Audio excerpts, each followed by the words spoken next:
Everyone. सो क्या आप महाराष्ट्र में से एलएलबी प्रोग्राम जो है ये परस्यू करना चाहते हैं? तो इसके लिए आपको महाराष्ट्र सीईटी एंट्रेंस एग्जाम जो है ये देनी पड़ती है। अब बहुत सारी बार ये क्वेश्चन आता है कि क्या ये सीईटी एग्जाम देना कंपलसरी है? बिना इस एग्जाम को दिए क्या हम एलएलबी नहीं कर सकते हैं महाराष्ट्र में? तो इसका आंसर है नो गाइस। इस वीडियो में हम लोग देखेंगे कि ये महाराष्ट्र सीईटी एंट्रेंस एग्जाम जो है ये होती क्या है, और हम महाराष्ट्र में से एलएलबी जो है ये कैसे कर सकते हैं। क्योंकि अगर आपका सपना है कि आपको एक एडवोकेट या फिर एक वकील जो है बनना है, तो इसके लिए ये सीईटी एंट्रेंस एग्जाम जो है ये देनी होगी।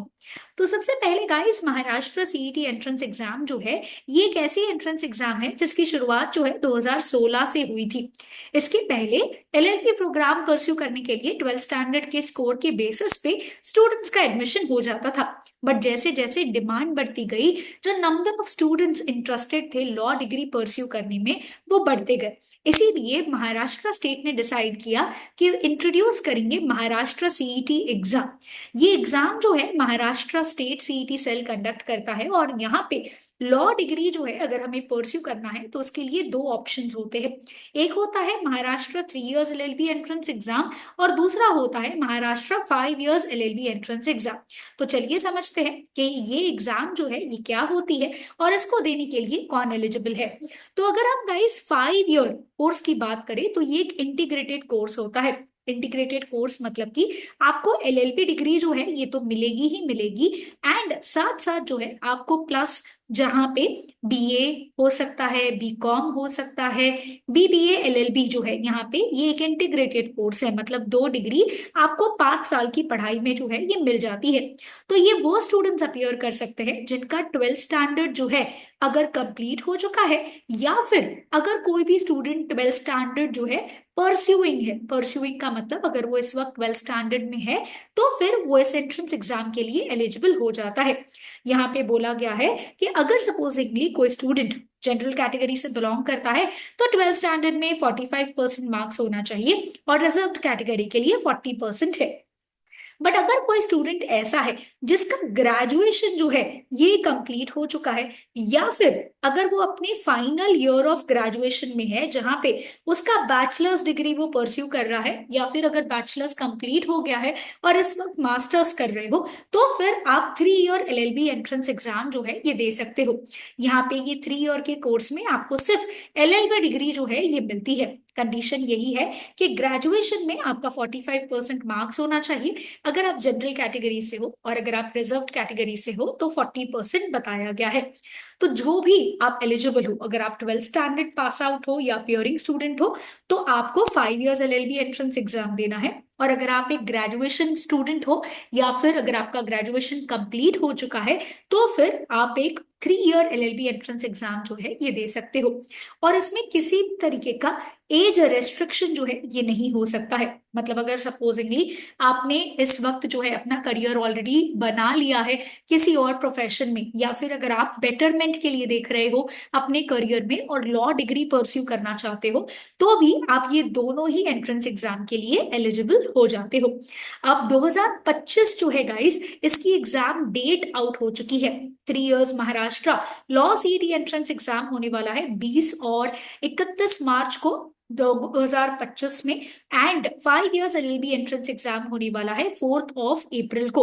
तो गाइस फटाफट से प्रिपरेशन जो है ये स्टार्ट कर दीजिए। हमें इस नंबर पे कांटेक्ट करिए, जहां पे आप ऑनलाइन घर बैठे भी प्रिपरेशन कर सकते हो, या फिर आप हमारे ऑफलाइन कोचिंग सेंटर्स में भी आके प्रिपरेशन कर सकते हो। जो ऑफलाइन कोचिंग सेंटर्स है ये घाटकोपर, डोंबिवली एंड दादर में सिचुएटेड है। अब समझते हैं कि ये एंट्रेंस एग्जाम जो है इसकी मार्किंग स्कीम जो है ये क्या होती है। तो एग्जाम जो है गाइस आपकी इंग्लिश और मराठी लैंग्वेज दोनों में कंडक्ट करी जाती है। तो सपोजिंगली अगर आपको इंग्लिश में पेपर नहीं लिखना है, आपको मराठी लैंग्वेज में जो है पेपर अपीयर करना है, तो भी आप इसको अपीयर कर सकते हो। ये एंट्रेंस एग्जाम में आपको एमसीक्यू बेस्ड क्वेश्चंस पूछे जाते हैं, लिखना आपको कुछ भी नहीं है। एमसीक्यू में सवाल दिया जाएगा, 4 ऑप्शंस होंगे, उसमें से कोई भी जो सही आंसर होगा ये सिलेक्ट करना है। एग्जाम कंप्यूटर बेस्ड है, बट एग्जाम सेंटर में जाके इस एग्जाम को अपीयर करना होगा, जहां पे 150 क्वेश्चन पूछे जाएंगे 150 मार्क्स के लिए। एक क्वेश्चन जहां पे हमारा 1 मार्क जो है ये कैरी करेगा, बट ये 150 क्वेश्चन सिर्फ और सिर्फ हमें 120 मिनट में सॉल्व करने होंगे। और ये इंश्योर करना होगा कि हम सारे क्वेश्चंस जो है ये अटेम्प्ट करके आ रहे हैं। हमारे पास 1 मिनट से भी कम का समय है एक क्वेश्चन के लिए, और कोई भी क्वेश्चन जो है हमें अनमार्क्ड नहीं छोड़ना है। मतलब ये कोई भी सवाल ऐसा नहीं होना चाहिए जिसका आंसर हमने मार्क नहीं किया, क्योंकि ये नुकसानदायक होगा। इसमें नेगेटिव मार्किंग नहीं है, तो गलत आंसर रॉन्ग भी गया तो भी कोई टेंशन लेने की बात नहीं है। और अगर हम ये टारगेट कर रहे हैं कि हमें महाराष्ट्र के टॉप कॉलेजेस जैसे कि जीएलसी मुंबई में से पढ़ना है, जो एशिया का ओल्डेस्ट लॉ स्कूल है, अगर हम टारगेट कर रहे हैं आईएलएस पुणे में से, जो नैक अक्रेडिटेड भी है, और हमारे देश के टॉप लॉ स्कूल्स में से ये दोनों लॉ स्कूल्स आते हैं, अगर इनमें से पढ़ना है तो आपका टारगेट स्कोर 150 में से कितना होना चाहिए? 125 जो है ये होना चाहिए। अब एक एक करके देखते हैं कि ये एंट्रेंस एग्जाम में कौन से सब्जेक्ट्स पूछे जाते हैं। सबसे पहले अगर हम 5 इयर्स की बात करें तो 5 सब्जेक्ट्स आता है, legal, GK, logical reasoning, English और मैथ्स। अब इसका डिफिकल्टी लेवल क्या है और किस तरीके के क्वेश्चंस पूछे जाते हैं, इसके लिए मैंने एक फ्री मॉक टेस्ट रखा हुआ है गाइस, लिंक नीचे डिस्क्रिप्शन बॉक्स में है। रही बात 3 इयर्स की, मतलब आफ्टर ग्रेजुएशन के स्टूडेंट्स के लिए, तो उन्हें भी सब्जेक्ट्स जो है ये सेम ही होते हैं, सिर्फ मैथ्स सब्जेक्ट्स जो है ये नहीं होता है। इसीलिए टोटल 4 सब्जेक्ट्स हो जाते हैं, that is legal, GK, logical reasoning और इंग्लिश।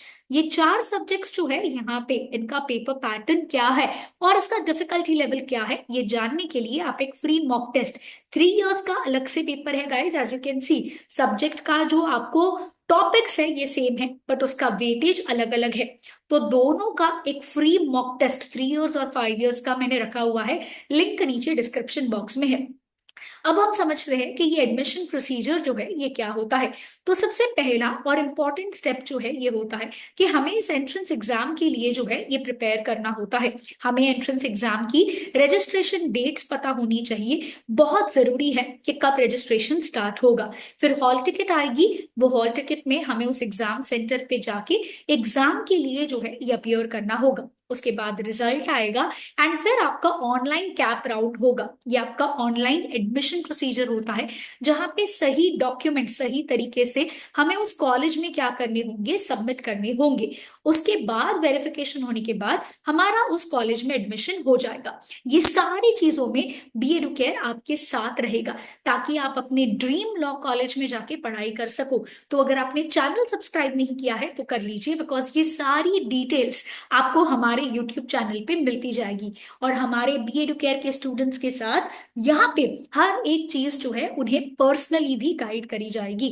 तो अगर हम टारगेट कर रहे हैं महाराष्ट्र के best law colleges, that is GLC, ILS, Firodia और बहुत सारी दूसरी टॉप कॉलेजेस, तो हमें महाराष्ट्र सीईटी एंट्रेंस एग्जाम देनी होगी। अब इसके लिए हमें कैसे प्रिपेयर करना है ये बहुत जरूरी है। देखो गाइस, इस एंट्रेंस एग्जाम में जो पासिंग मार्क्स है दोनों ही 3 ईयर और 5 ईयर के लिए, इट इज 1 मार्क। मतलब अगर 1 मार्क भी आया 150 में से तो आप पास हो, बट क्या इस पासिंग मार्क्स से आपको कोई कॉलेज में एडमिशन मिलेगा क्या? नहीं। तो हमारा जो टारगेट है ये होना चाहिए, अगर हम टॉप कॉलेजेस को टारगेट कर रहे हैं तो 125 प्लस, और अगर हमें ऐसा लगता है कि हमें कोई भी कॉलेज चल जाएगा तो भी हमारा टारगेट जो है ये 100 प्लस होना चाहिए, क्योंकि कंपटीशन जो है गाइस ये बहुत ज्यादा है। अगर हम बात करें 3 इयर्स जो लॉ एलएलबी एंट्रेंस एग्जाम है, इसके लिए 85,000 से ज्यादा स्टूडेंट्स अपीयर करते हैं, and 5 years LLB entrance exam के लिए भी 35,000 से ज्यादा स्टूडेंट्स अपीयर करते हैं, जबकि सीट्स जो है वो सिर्फ एवरेज 15,000 सीट्स है। तो सही तरीके से जैसे ही आपने डिसाइड किया कि आपको लॉ परस्यू करना है, आपको इसकी प्रिपरेशन स्टार्ट कर देनी है। और मेक श्योर करिए, बिकॉज पेपर एमसीक्यू पेपर है, तो पढ़ाई के साथ साथ साथ एमसीक्यू प्रैक्टिस जो है ये होनी चाहिए। और अगर कंसेप्ट क्लियर नहीं है तो पेपर टाइम पे कंप्लीट नहीं हो पाएगा। इसीलिए सबसे पहले कंसेप्ट को क्लियर करना चाहिए एंड फिर उसके बाद आपको क्या सॉल्व करना चाहिए, मॉक टेस्ट जो है ये सॉल्व करना चाहिए, जिससे आपको टाइम मैनेजमेंट के बारे में पता चलेगा कि कैसे 150 क्वेश्चन 120 मिनट में आप क्या कर सकते हो, सॉल्व कर सकते हो। और इसीलिए गाइस बी केयर हर स्टेप पे आपके साथ है। तो हमारा offline existence Ghatkopar Dombivli and Dadar में है।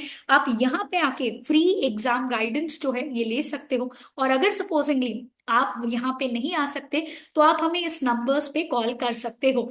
एग्जाम डेट जो है गाइस 2025 का आउट हो चुका है। सो बिना कोई देरी से फटाफट से अपनी प्रिपरेशन स्टार्ट करिए। एक फ्री मॉक टेस्ट अपीयर करिए ये जानने के लिए कि एग्जाम कैसे कंडक्ट होती है। सेल्फ स्टडी के लिए वीडियो रिकॉर्डेड लेक्चर्स भी अवेलेबल है। लाइव लेक्चर्स के थ्रू आप अपने घर बैठे बैठे अपने इस एंट्रेंस एग्जाम की तैयारी कर सकते हैं। तो बिना कोई देरी से फटाफट हमें कॉन्टैक्ट करिए इन नंबर्स पे या नीचे कमेंट बॉक्स में मेंशन करिए। एंड अगर इस एंट्रेंस एग्जाम में टॉप स्कोर लाना चाहते हो तो बी एडुकेयर आपके हर एक स्टेप में साथ में है। Start your preparation right away. और अगर चैनल सब्सक्राइब नहीं किया है तो कर लीजिए।